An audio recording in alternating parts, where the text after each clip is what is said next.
Right. Okay. So the operative question today is uh, what kind of nationalism did Derozio project? Could we actually call him a nationalist poet at all? And if so, what is the vision of the nation that Derozio is trying uh, to inculcate, and what are the traditions on which he is drawing upon? These are some of the questions that we'll discuss with reference to two poems, the Harp of India and the To India, My Native Land. Now, before I do that, let me quickly project the poem so that you are not stranded when we discuss this. Give me a moment, please.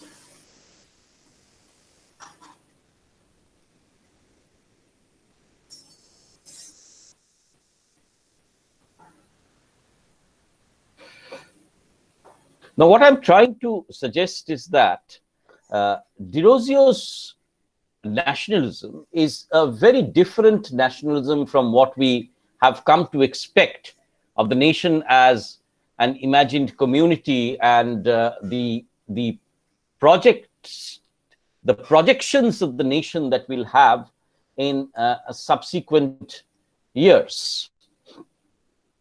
Here are the poems. I'm sorry, please do excuse my momentary difficulty here.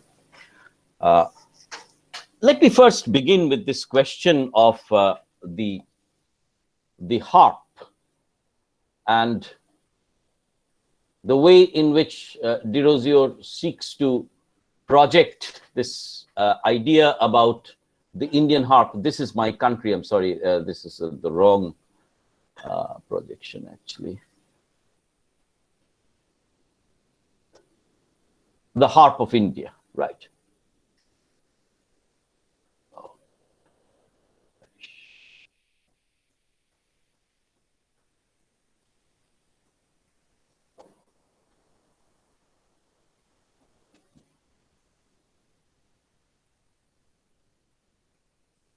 Right. Okay. Sorry.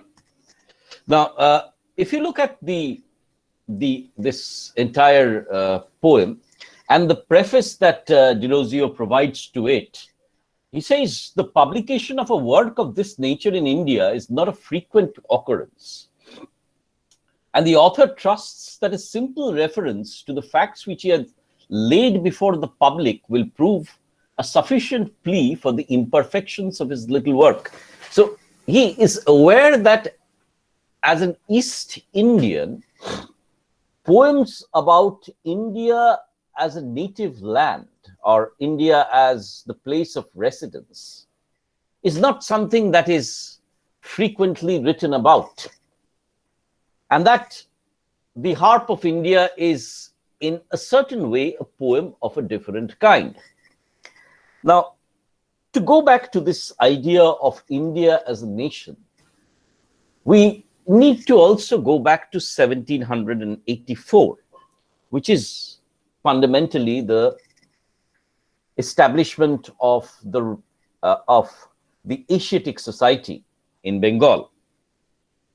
And what the Asiatic Society was seeking to do with William Jones and Prinsep was to excavate the richness of the Sanskrit heritage of India, the Sanskrit heritage of India, the archaeological, not only the Sanskrit, the Buddhist heritages of India, the ruins that were discovered, and the idea of the greatness of an erstwhile Indian civilization. In fact, if you remember that, they all go back to the Mauryan Empire and the Ashokan pillars that were excavated.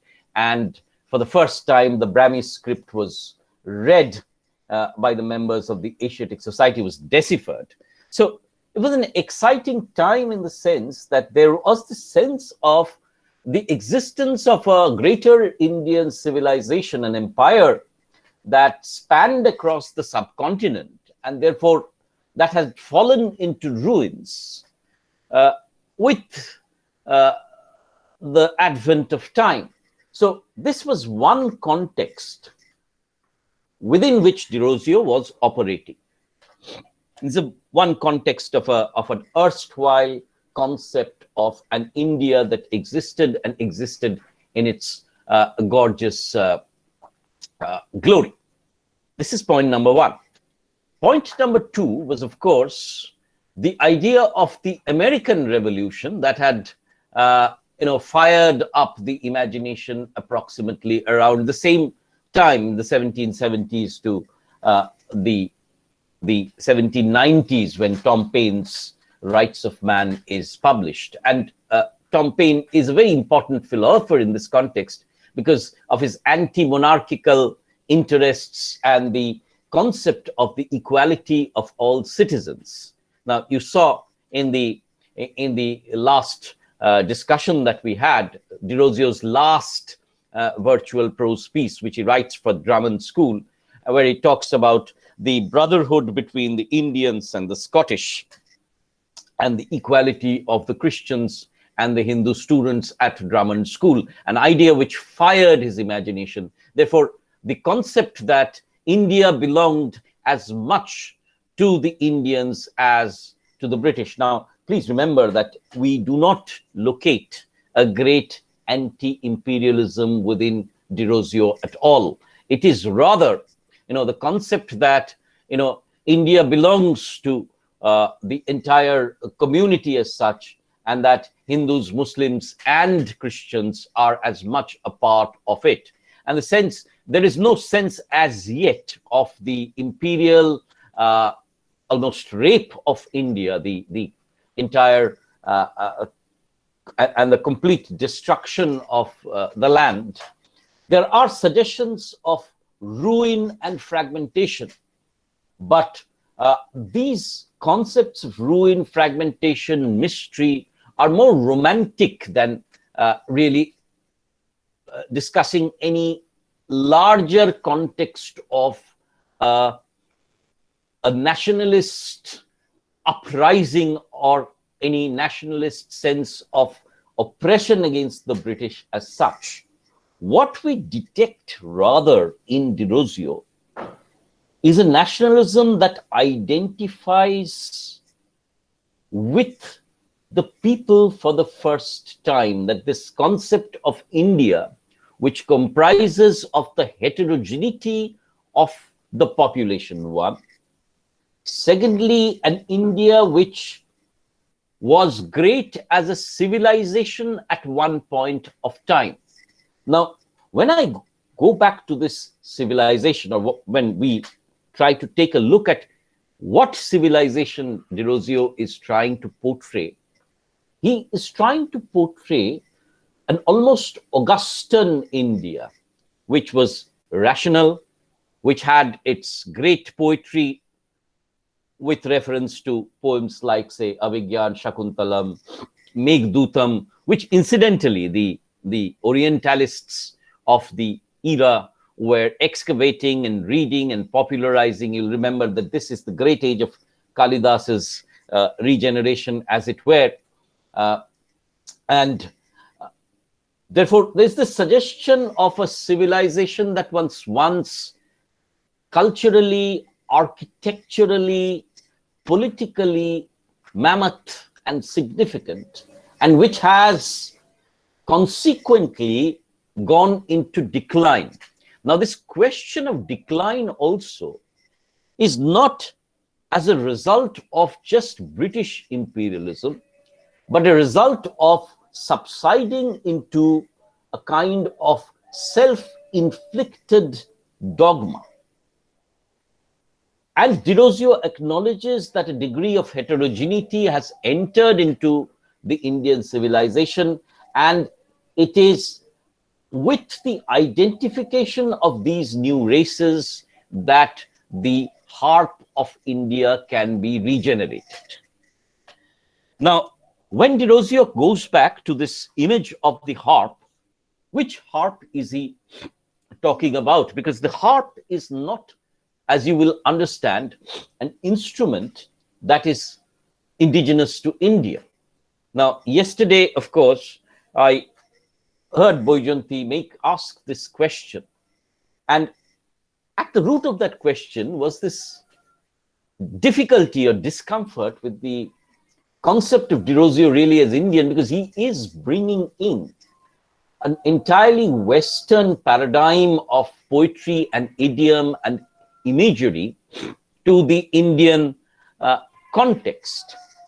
Now, that has to be acknowledged, that Derozio's bringing in of the image of the harp is something which is drawing from both the Grecian and the Romantic parameters. If you remember that the harp was used in the 18th century Celtic literary revival, and of course, Derozio might also have been referring to Coleridge's Aeolian harp, which was interestingly published in 1796. Now, there's a difference here, that while the Celtic revival suggested that the harp was a nationalist symbol of a symbol of an identity, Derozio does not really talk about the Aeolian harp, as it were, the Scottish harp, because that does not signify anything for the Indian continent.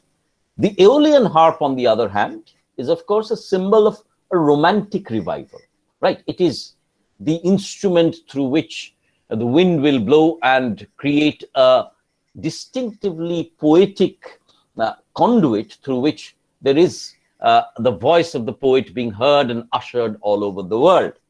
So on the one hand, we have a distinct Celtic revival image. On the other hand, we have an image of a romantic revival.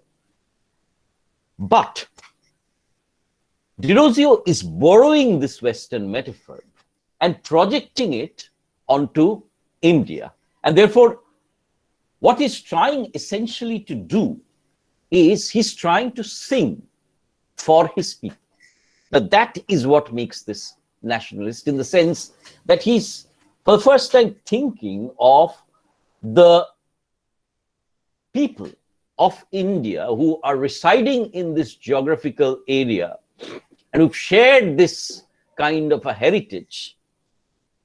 That is a country and it has its own aspirations, and this is being put off against what is an invasion by a different kind of people, that the British nation is a different nation, that the Indian nation is one which has withered away, both due to foreign dominion and due to its own internal problematics, and that this group of people, which he's imagining as a nation, is something that needs a regeneration. Now, if you remember that poem by Rabindranath, which Bharat Tirtho, where Rabindranath is also asking the Christian and the Ingrej, right? Esho Esho Ingrej, Esho Tumi Christian. Now, that concept of India, the concept of a first post-colonial India after the advent of the British, after the East Indians are a part of the nation, is the new national imaginary that Derozio is seeking to project. And he's suggesting for the first time that this can be done in the English language. And that is where he becomes the first poet of India in writing in English. And he's talking about this newer India, which includes the post-colonial population, as it were, the demography of India, as it were, at this point of time. And therefore, it is in this context that I'll try and read the Harp of India.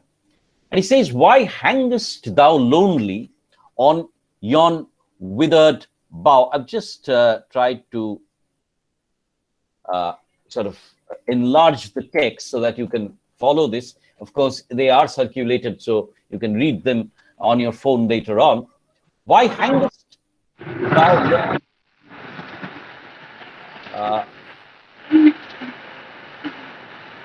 Somebody has the microphone on. Could you please?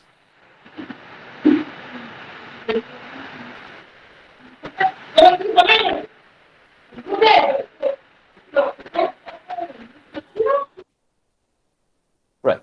Okay. Thank you.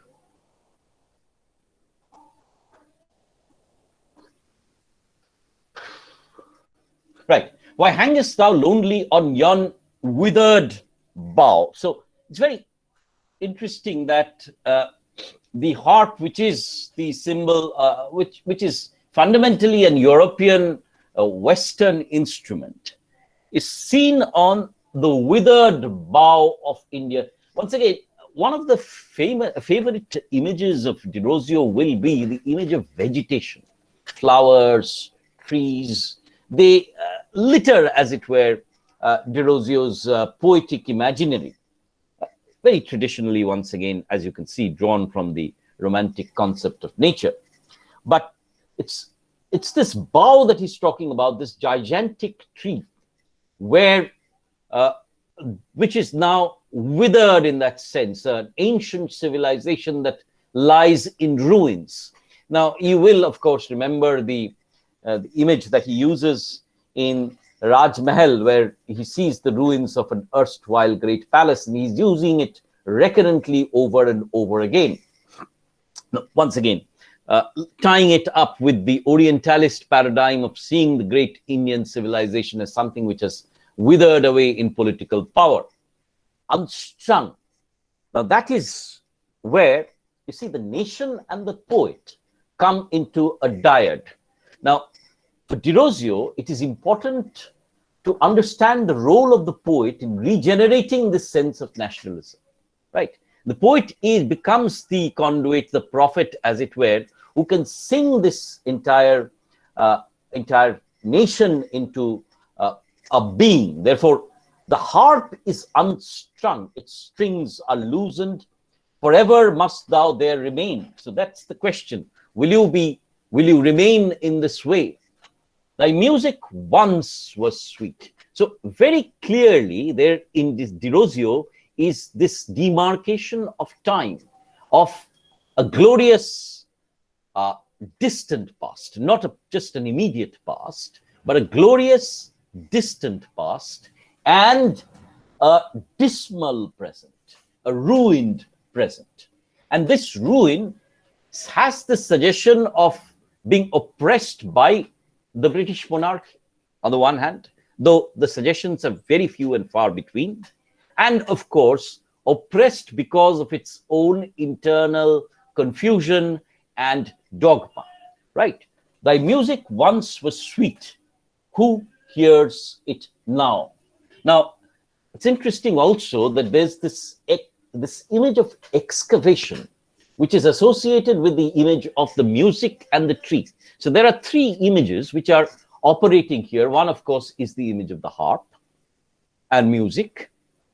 The second is the image of the tree and therefore vegetation. And the third is the image of excavating an erstwhile great past, right? So who hears it now?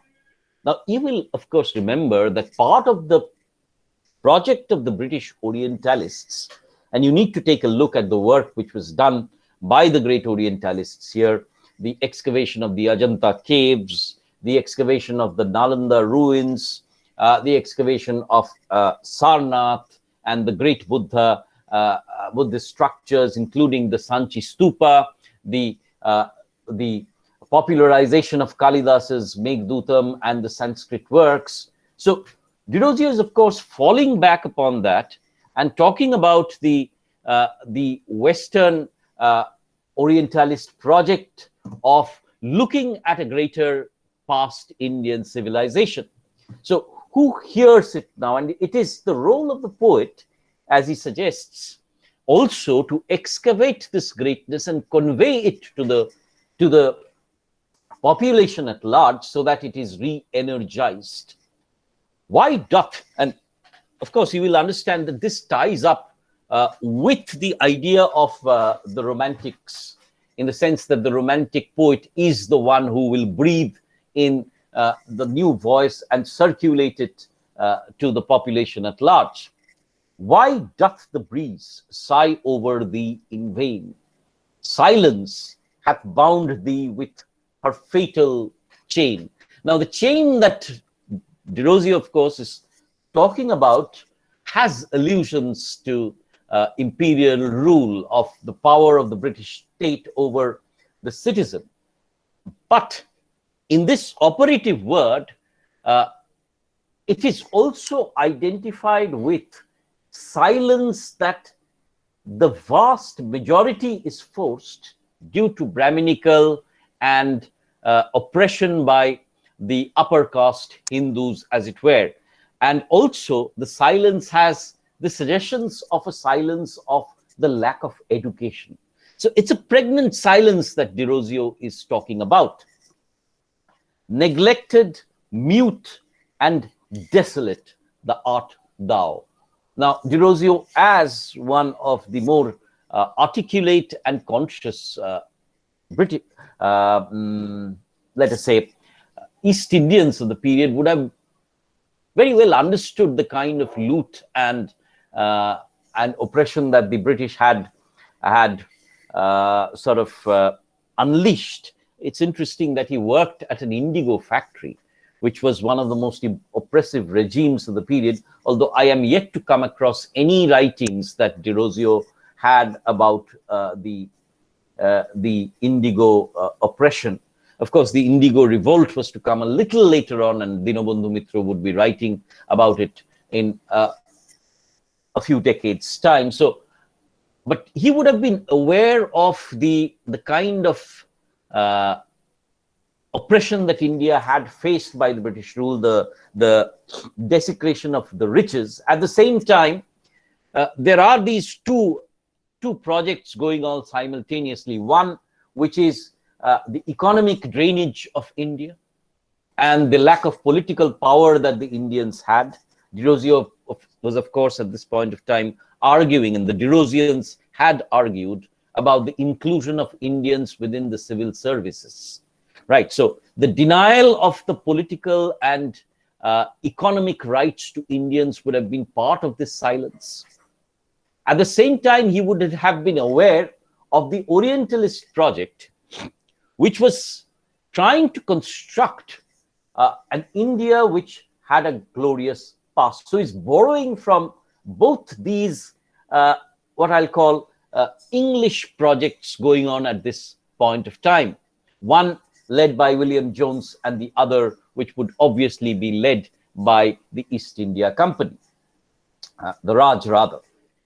Of many a hand more worthy far than mine, like ruined monument on a desert plain.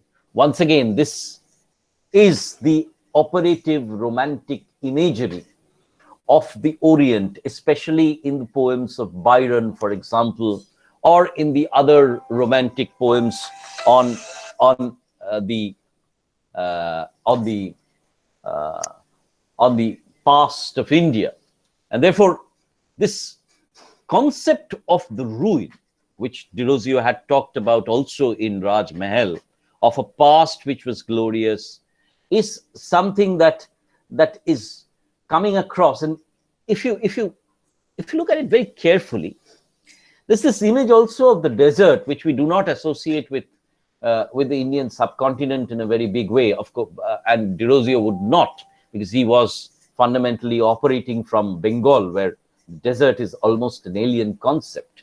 So there are shades here of Shelley's Ozymandias, of course, and the bust of Ozymandias lying on the desert plains.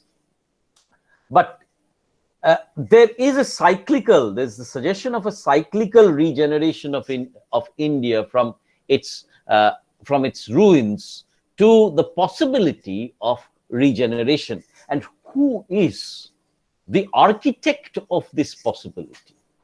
And in Derozio, this architect is, or one of these architects is the poet.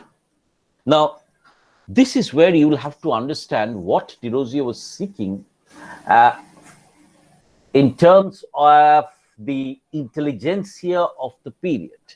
If we look at this young Bengal movement and the Harp of India taken together, Derozio was trying to use the print space, just as Tom Paine had done, just as the nationalists in America and the Enlightenment philosophies of France had done, is to acknowledge the presence of the intellectuals as a stimulating factor in the regeneration of the nationalist consciousness, in the regeneration of the subcontinent as a whole. So, oh, many a hand more worthy far than mine. And if you look at Indian nationalism post Derozio, and the rise of Bankim Chandra, for example, the rise of Anandamath, in the rise of Bande Mataram, in the inculcation of a nationalist consciousness of Rabindranath and his poems as firing India into a nation. This is what Derozio is trying to imagine. Right. Many a hand more far worthy than mine, once thy harmonious chords to sweetness gave, and many a wreath for them did fame entwine of flowers still on the minstrel's grave. Right. So once again, he is talking about the past greatness of India's poetic tradition.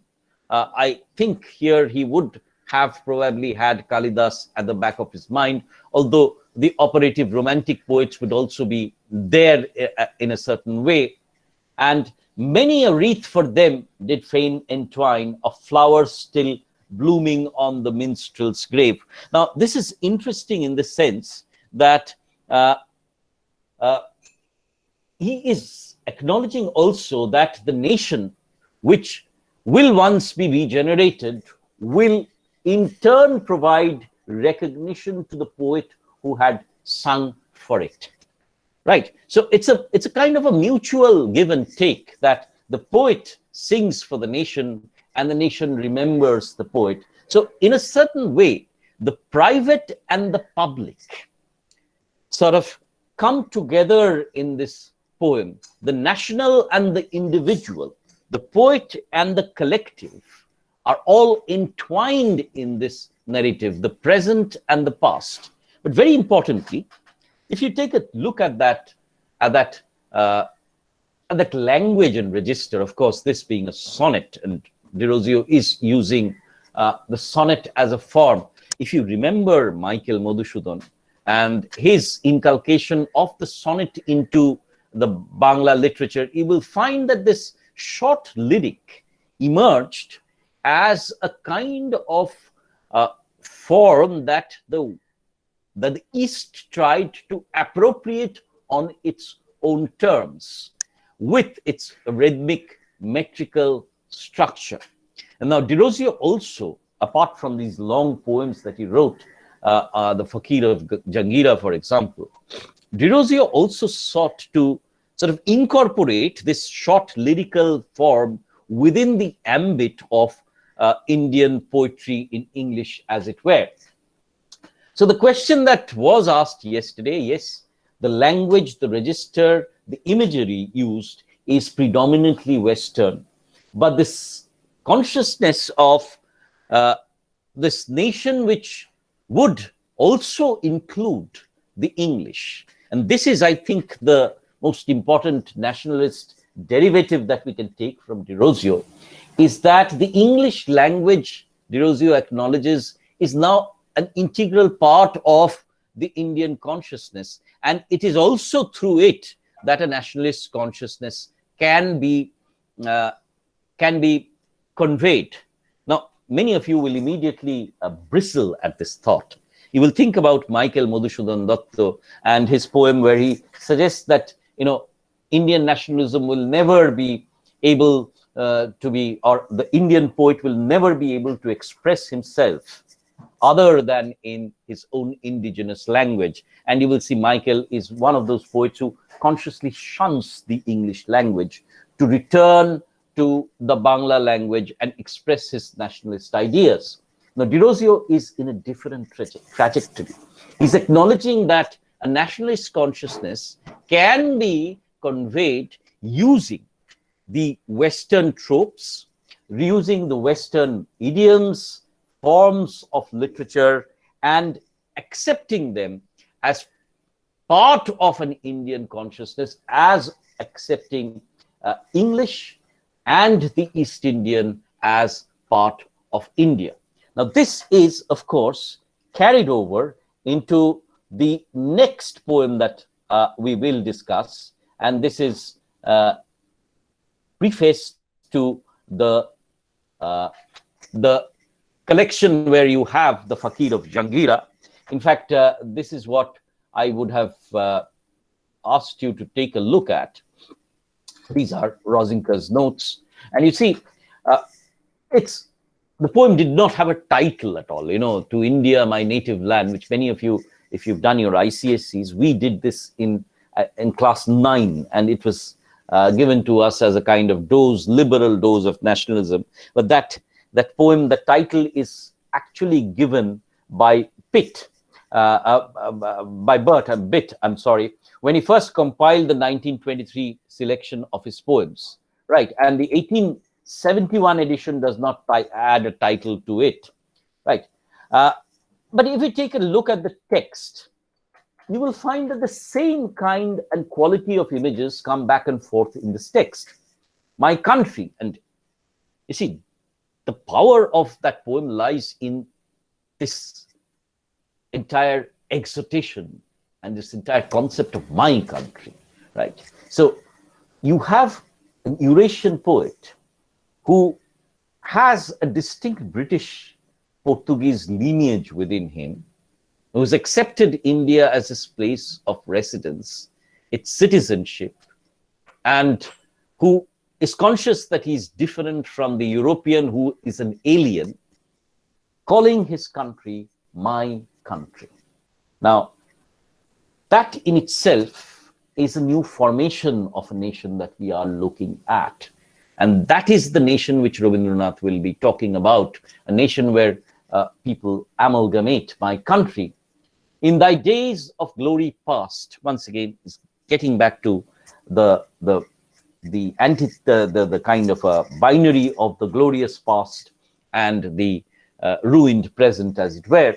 A beauteous halo circled round thy brow. Now, this halo can be seen as the images which are associated with Grecian paintings, but this halo also can be associated with the halo that we associate with a distinct kind of an Indian religious setting, of course. Therefore, a beauteous halo circled round thy brow. So we have, once again, two images here. One is the image of the nation as a figure, which we did not have in the earlier poem. In the earlier poem, it was an inanimate harp that Derozio is talking about. Here we are seeing the nation as an individual, right? Now, gender-wise, it's difficult to say what Derozio was thinking about, but he's probably thinking of it in terms of a man. But very interestingly, he is also looking at a concept of light and darkness. And this is again associated with the darkness that he talks about, the darkness of religious dogmatism, the darkness of submissiveness, the darkness of a lack of education and rationality that has gripped the land. So a beauteous halo. So earlier there was light and reason and literature and art. Now there is darkness and there is nothing to look forward to. And worshipped as a deity, thou wast. Now this is once again another important concept that Derozio is looking at, the nation as a Devi or a Devta, worshipped as a kind of a deity. Now, many of you will immediately have a little bit of a discomfort here, because you see, to worship the nation as a deity, Deshamatrika, as it were, is once again something which has been contested by historians. You see, the concept of Bharat Mata as such is not something which many historians have agreed. In fact, a lot of Western historians, Indian historians have suggested that whether there was any really concept of India or there were concepts into different regions is something we need to look carefully at. But Derozio is eliding over that confusion. He's saying that as a whole, the concept of India, and when we talk about India, we're talking about the greater Indian subcontinent, worshipped as a deity, thou wast once, right? Where is that glory? Where that reverence now? Now, these are lines which do not put us into any major great discomfort. But this concept of the nation as a deity, and you can understand what Derozio is prefiguring, and you'll see in Bonkem and the subsequent Indian nationalism, the idea of the country as a nation, which is going to fire the imagination of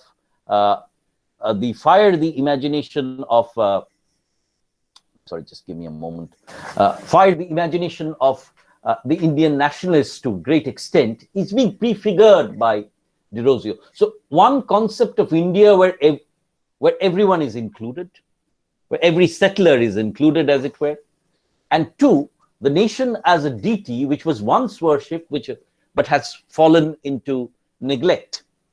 Where is that glory, where that reverence now? The eagle pinion is chained down at last. So the flag of India, as it were, which signifies the eagle, the soaring, powerful eagle. So the concept of a very powerful, independent, free nation is pinned down. So this concept of being dependent, of being enslaved, of a dominion of a greater colonial power is something that Derozio is acknowledging here. You know, the lack of independence and groveling in the lowly dust art thou. And that is a very powerful image of India being thrown into a state of groveling. Now, Rosinka, in her introduction, of course, talks about this incident at Presidency College, where Derozio was almost slapped by the principal of the college, who was an European.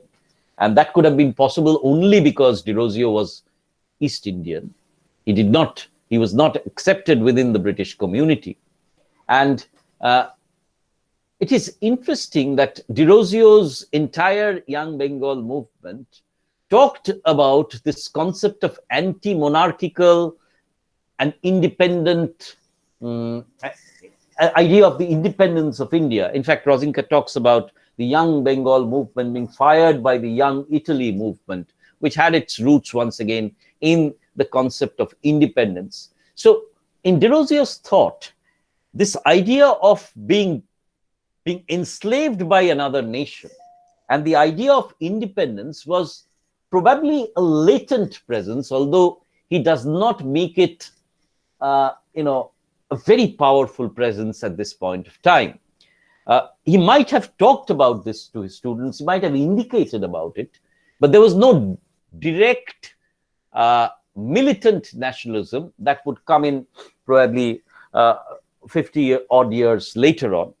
We do not locate this also in Raja Ram Mohan Roy, because the energies of both Derozio and Raja Ram Mohan Roy go into the idea of India as a space which requires regeneration, and largely regeneration through an internal critique. But the important nationalism of both of them lie in their sympathizing of with their own people. In Raja Rammohn Roy's case, the doya that he had for everybody, including women. And in Derozio's case, the idea that the national imaginary is one which is constituted of all citizens of this particular area. Well, save the sad story of thy misery, thy minstrel hath no wreath to weave for thee. Once again, you see, you have had, lines, and you immediately go on to the concept of the role of the poet. And the poet is the minstrel who sings for the nation, the bard, as it were, who uses the harp. The minstrel hath no wreath to weave for thee, save the sad story of thy misery. Well, let me dive into the depths of time. So the octave, as it were, talks about the present state of misery. And then comes the role of the poet. Well, let me dive into the depths of time and bring from out the ages that have rolled a few small fragments of those wrecks sublime. Now, what are these fragments of those wrecks sublime? They refer to the passages from the Fakir of Janghira. Now, you will have to remember that this is a poem that is a preface to a larger poem, right? So Derozio is talking about the legend of the Fakir of Janghira, the legend of the Betal Pancho Bingshoti, a literature, a sublimity of topography which has fallen into ruin, a sublimity of poetry that Derozio is trying to bring back into the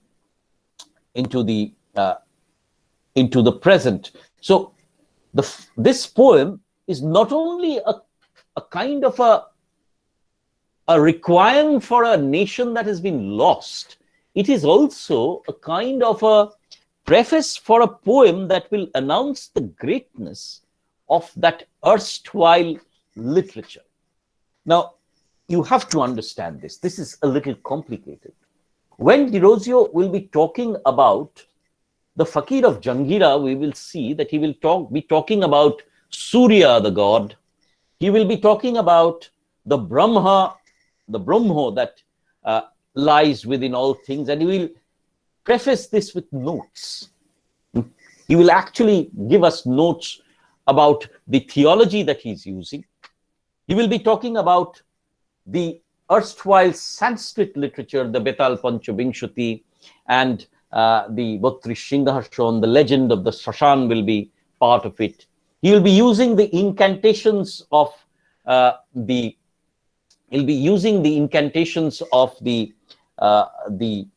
women who are accompanying the girl to the Sati Ghat, as it were. So, in a certain sense, what Derozio will also be doing is he will be trying to import within the within the English language, the literary traditions of erstwhile literature. Now, this language is Romantic, English, Western. But the tradition that he's trying to bring into this language is Eastern, Sanskritic, and therefore Indian.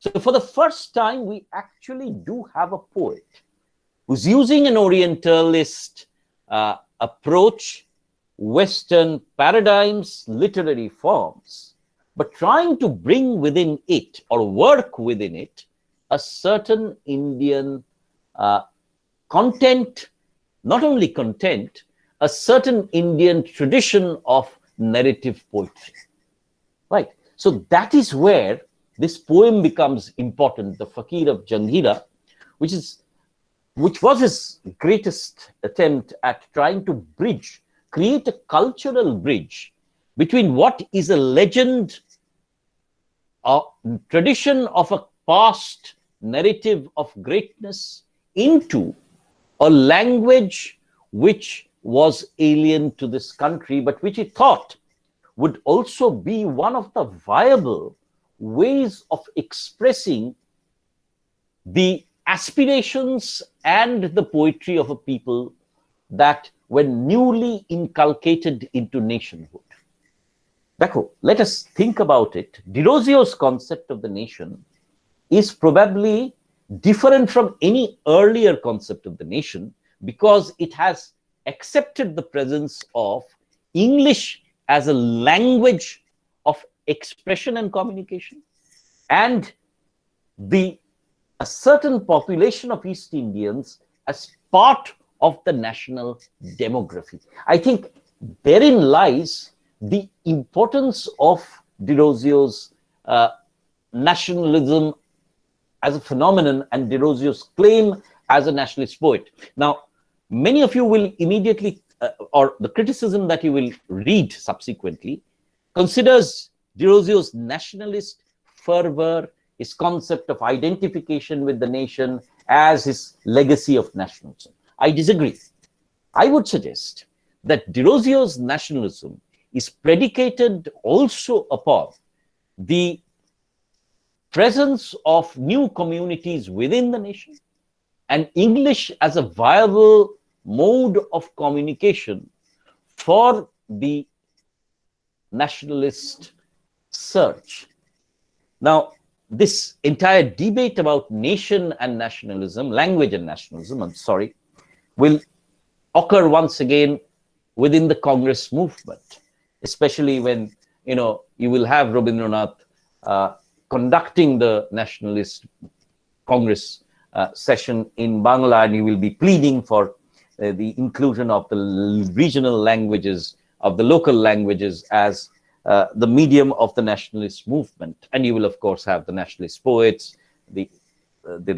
But this debate about what language is part of a nationalist discourse, and the presence of English and the role of English is something that runs through right across your entire course, right? On Indian poetry in English. Is English an Indian language? And Derozio seems to suggest that yes, it can be, because it is also the expression, a mode of expression of a substantial body of people, right? Anyways, I'll just sort of fold up this entire discourse. Well, let me dive into the depths of time and bring out from the ages that have rolled. He's talking about his poem, remember, a few small fragments of those wrecks sublime. Once again, this concept of the wrecks sublime is a very distinct Orientalist moment. It is a distinctive romantic motif. So I will not say Derozio is an out-and-out nationalist poet in that sense, that you will obviously understand how deeply implicated the Romantic movement was in the construct of Edward Said's Orientalism, which I have not really talked about till so far. I will probably when I talk about the Fakir of Jangira, and how the Orientalist project was deeply implicated in the project of empire building, right? So the role of the Asiatic Society was not an innocent one. It was deeply implicated in the process of empire building.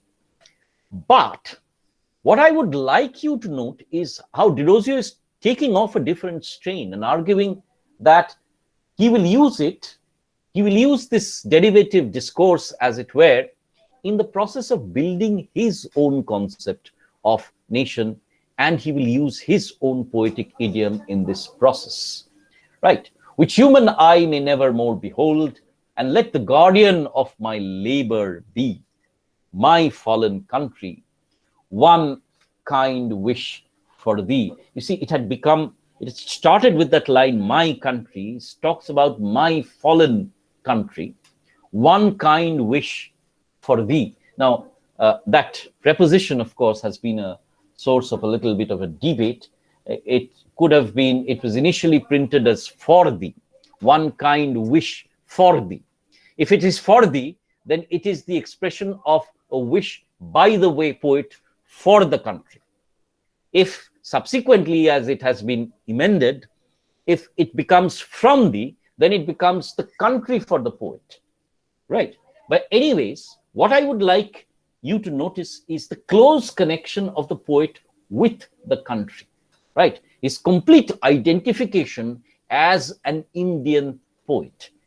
That is where he's bringing in this debate that whether this literature is Indian. Now, immediately, many of you will have had this discomfort, as Boyjanti had yesterday. He talked about this entire debate about whether this is at all an Indian poetry. And Derozio is saying, yes, it is, because English is also a valid response of a segment of the population to an Indianness. And it is in this grappling of a different language and an idiom, which is seeking to superimpose, or which is trying to use to read Indian situations, that I see the complexity of Derozio's both Orientalism and his nationalism as emerging. We cannot really say that Derozio was a nationalist poet in the say retrospective sense of the term.